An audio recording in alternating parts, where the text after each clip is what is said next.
All right, guys, you got your boy Jet Stinger here today, and today we are back with some reverse 1999 content. And today I will be doing my team's video for Kassandra. I'm going to be breaking this video up to two parts. This is going to be the first part, which is going to be focused on assassination, which is going to be with Ezio and sometimes Alexios in the teams. And then we'll talk about where she places in the current teams, what will be the best options going forward for Ezio and his new play types with Kassandra now fully released into the game.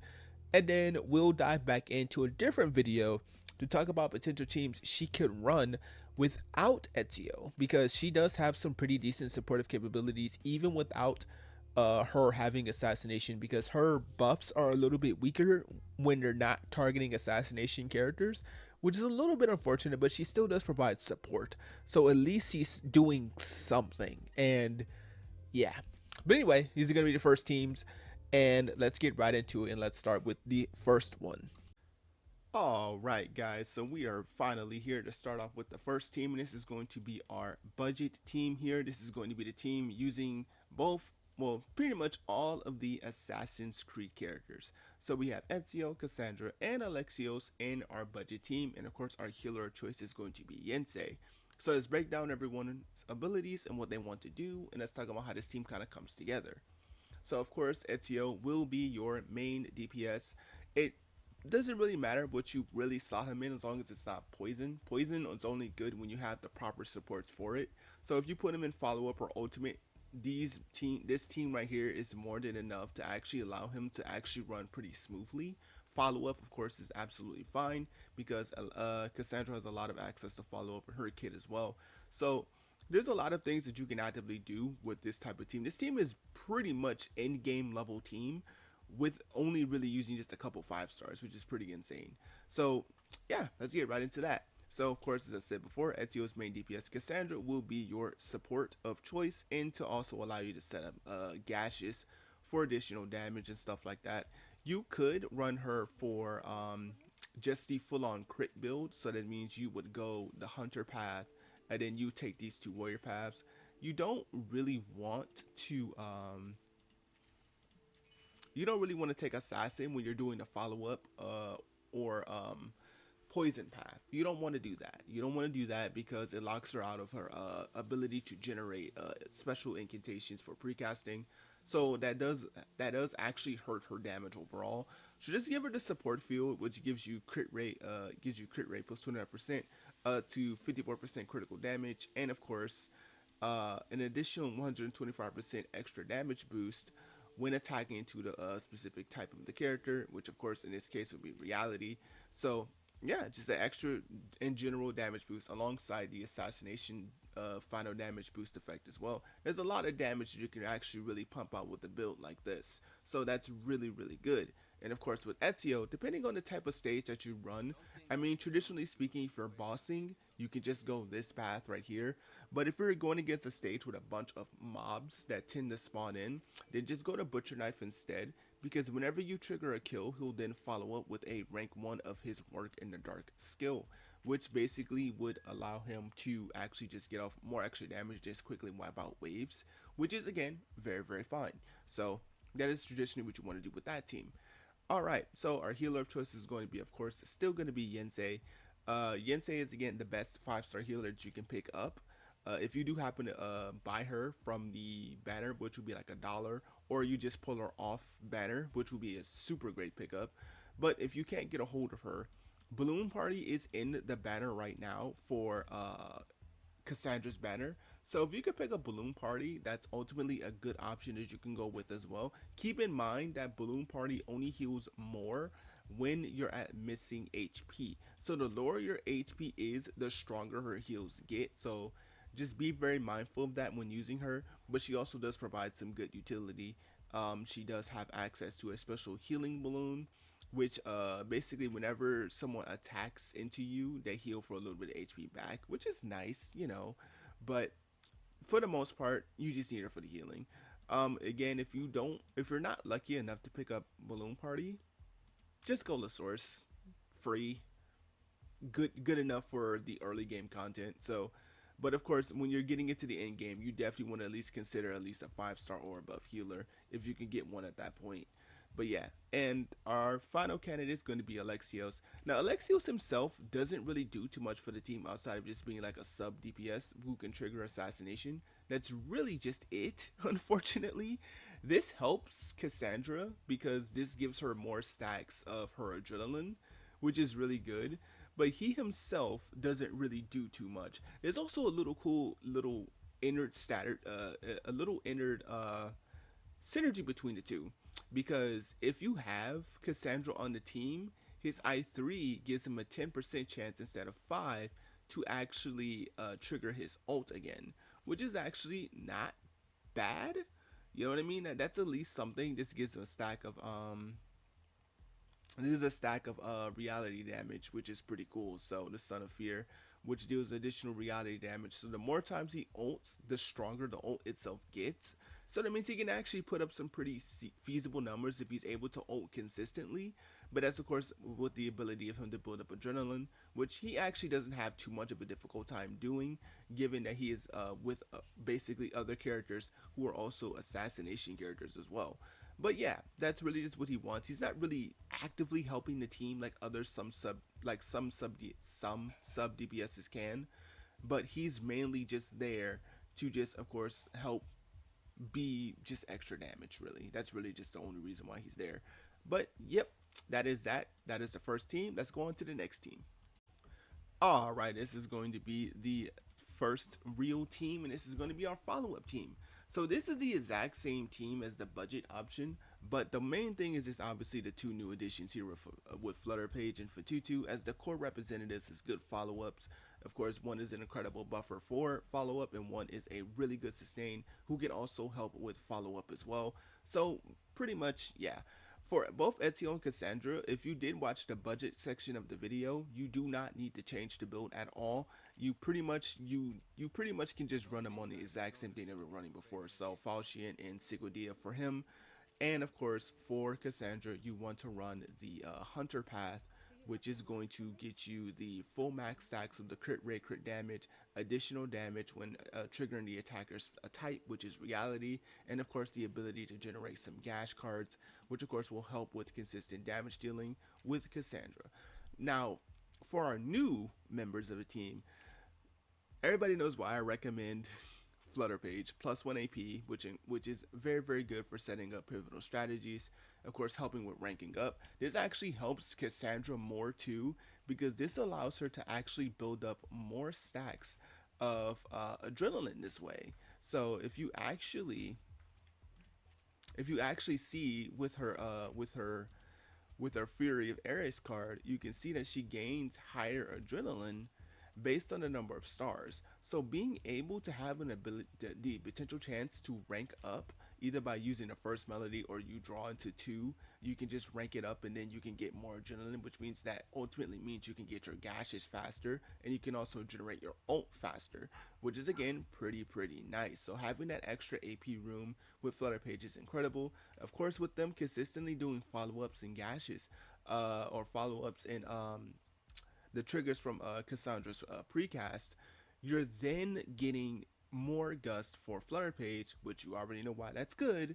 That's very good because that's going to maintain her limit to get that Adieu Mother Earth, which is going to give you the biggest possible boost, which is the 18% reality damage boost when her having that Max Eureka when she's in ult, which is really good. Of course, her big massive field of damage as well, which is also very strong. It is like 216% damage boost. So that is actually incredible for stuff going pretty much just anything. You know, it's incredible. It's an incredible boost. It's very good. So that is why I hugely recommend you do that. And if you don't have Flutter Page, it is not the end of the world. Running a additional crit buffer of your choice doesn't hurt. You can run like Merc and you can run Merc and Lepera in this slot if you wanted to, because since you're going to be having so much crit anyway with Kassandra's force field, then you can just run this just to add more convert, add more potential crit rate, crit damage for the team. So that's it. I wouldn't recommend Vila in this particular slot because you're running for Tutu, but if you don't have a Tutu, then you can go Vila instead. to then maybe do something else. So it really just depends on what you want to do.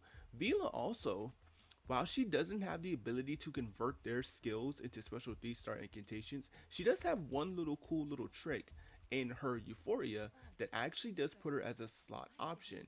And that is the ability to randomly rank up a random incantation if she's in her ult. This could potentially be really good for Kassandra because if you actually get into a rank up for this, then hey, you might just end up getting a free 2-star out of it without having to commit to any AP, which is actually pretty cool. So that's a potential synergy that you can run with them, and yeah. So Flutter Page you can just replace with any crit rate, crit damage support, such as again Lope and Mercuria as the primary options. But if you have any other options that can work, Lorelei is a free 5-star who can also work as well, considering that you're gonna already be overcapping crit rate. So just giving more crit damage just works out overall anyway. So yeah. And for Tutu, of course, is going to be the sustain of the team. She does have a good synergy with follow up because she can trigger follow ups herself. She's a great cleanser. She keeps your team alive and well. So pretty much really good there. She can also auto cast her rank 1. This is really good for enfeeblements, which is like a bunch of like debuffs and stuff. She can get rid of debuffs quite consistently because she can build up quite a bit of her shells by either stealing or deploying them. So she can either steal some shells, deploy them, and etc., and just kind of cook up, you know. So for what it's worth, she is a incredible support. But again, if you do not have Fatutu, running Vila is just fine. Running Vila is just fine. You can run her, and then you'll still be able to actually do something and effectively get into the things that you need to get into. So that's going to be our follow-up team. Again, just mainly stick to the Hunter path for Kassandra, and just using the Falchion and the Channel Sequidia for Ezio, and you should be fine. So let's go on to the next team. All right, this is going to be our second team of the video. So with this team, this is going to be a team that centers around the ultimate. So of course, ultimate's going to be spammed a lot like crazy in this team. So let's get right into it. Let's talk about what each unit does, and let's talk about what you want to do.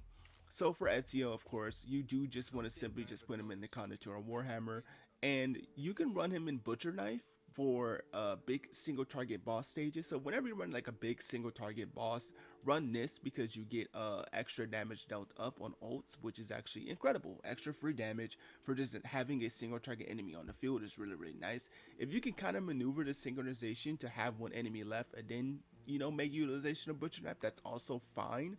But yeah, if you're fighting a stage that has a bunch of enemies that you'd like to kill, then running the Sultan's Knife is also a incredible option too, because whenever you kill an enemy with an allied character, you get 10% synchronization, which is actually really strong. So this means you can actually quickly build up his ult as well, which is actually quite nice.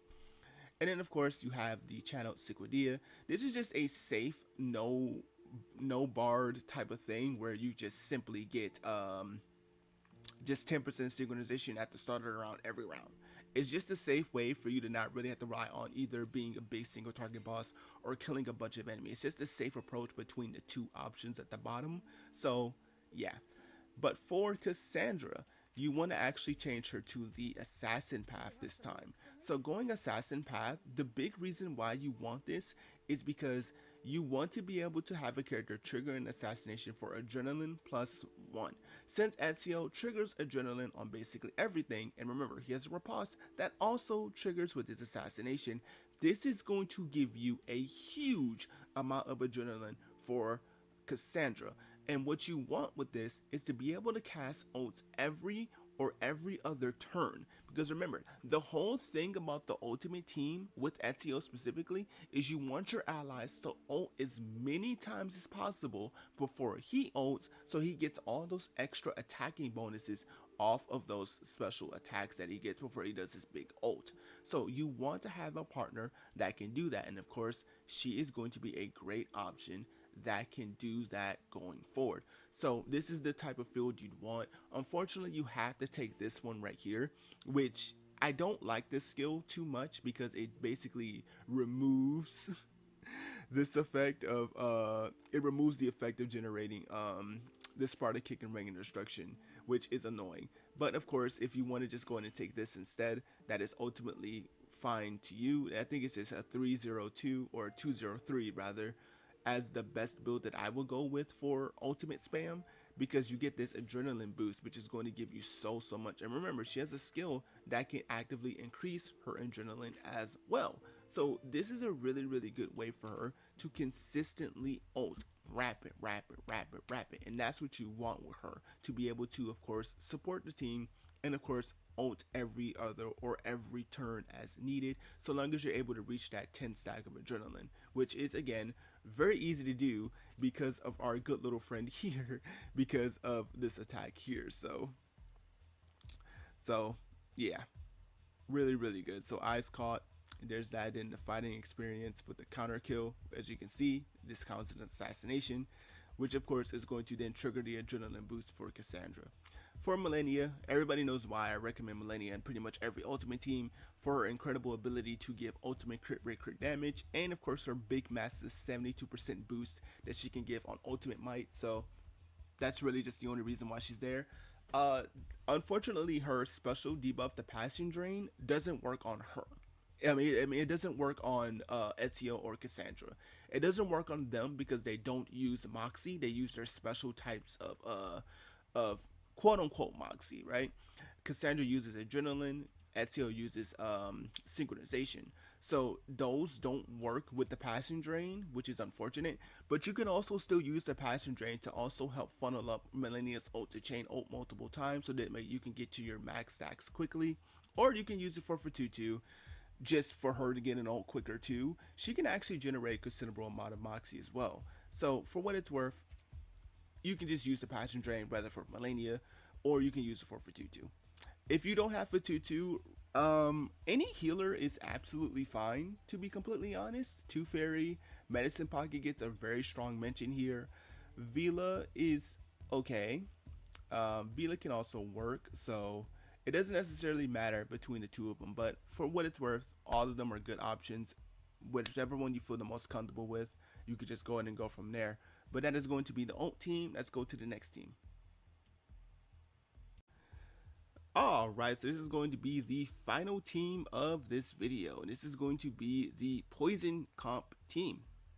Now, I want to say that we don't run Flutter Page anymore in this team. It's not that she's like kind of outclassed or not used in this team, is that you need a sustain, and Tuesday is pretty much a mandatory. And since this is the focus of Kassandra and what team she can run for Assassination Support, you kind of don't have the room to put her in. Like, you don't have the room to fit her into the team, unfortunately. So, for what it's worth, that's kind of like the ultimate thing that you can do there. But, yeah, it's not like she's bad or anything. Of course, we all know Flutter Page is an insane unit. Just wanted to make that clear. But with Ezio, of course, you want to run him with the Captain's Sword, and you can either run him with whatever weapon you personally want. It really just depends on the stage. I personally prefer Channel Sequoia just to put the 2 additional poison ticks, so that means you can put a lot of rapid poison. This really just does help him ramp up to those big strong poison ticks every single turn whenever he attacks something, whether it be with his riposte or his ult or his skill in general. This is a really good way for you to really quickly build into that, so that's why I do generally recommend going the sword and Channel Sequoia. For Kassandra, you want to actually go the middle path this time. Go middle 3, left 2. You do not want to take this whatsoever, because remember, we're using our gashes here. Our gashes actually allows for the attacked enemy to take 10% additional Genesis damage. Since Ezio is performing mostly Genesis damage, this is still going to actually give him a lot of strength.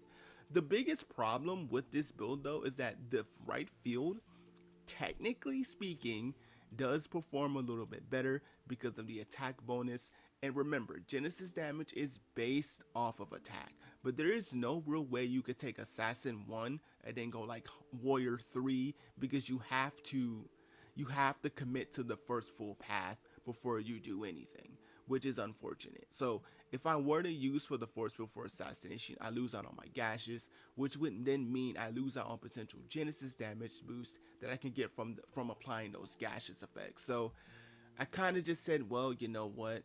I think I would simply just go warrior and just kind of call it a day. I think that would be the most comfortable way. You can definitely look into it.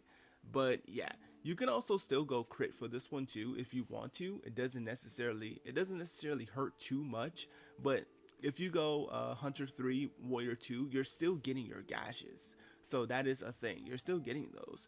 But the Incantation Might bonus is also really strong because remember, our main way of really utilizing the rapid poison ticks outside of ult is by using Ezio's riposte or using his assassination skills, which of course is his basic skill. So having the ability to buff Incantation Might like that actually really does help because of the just general massive damage that he already has. So here's that. And of course, if you're running a poison team, you pretty much have to run Tuesday. There's really no escaping that. If you're running a poison team without Tuesday, it can be a little bit annoying because Tuesday has the ability to keep up your poison ticks while she has her array field active. Of course, she can also allow for the big ticks to do 2 big detonations. She can do 1 big detonation if you have the ability to get into her ult while she has ult active, or she can ult to do a big boom after the ults have already been or after the ult array field ends. So first one is if you can pop while the field is currently up, and then the second time it can either be just by letting the field fall off or just going on from there. I chose to run Kakania because Kakania can buff up your attack by using Solace, but that is again not something that's completely necessary. Again, you could run whatever support sustain that you feel most comfortable with this type of unit. Kakania is not a mandatory. I think these 3 right here are probably the most recommended, but Kakania is the most flexible that you can use. You can again use whatever you want. Again, preferably someone that can keep your team alive. So running Vila would be a good option here. Running Medicine Pocket would be a good option here. Running Two Fairy, whatever option you can really get your hands on at this time. Even running the 5-star healers that I mentioned earlier, like Balloon Party and Yensei, still do work fine for this specific slot. So that is going to be it for the poison team. Let me know what you guys think about the team in the comment section below. I will also come back at a later time to drop some teams without assassination support, because I do see that there's actually room for improvement for Kassandra, just either as a solo carry or as a support just by her own natural right. But I'll cook up some teams for that and then I'll post that eventually as well. So I'll see you guys next time. Peace.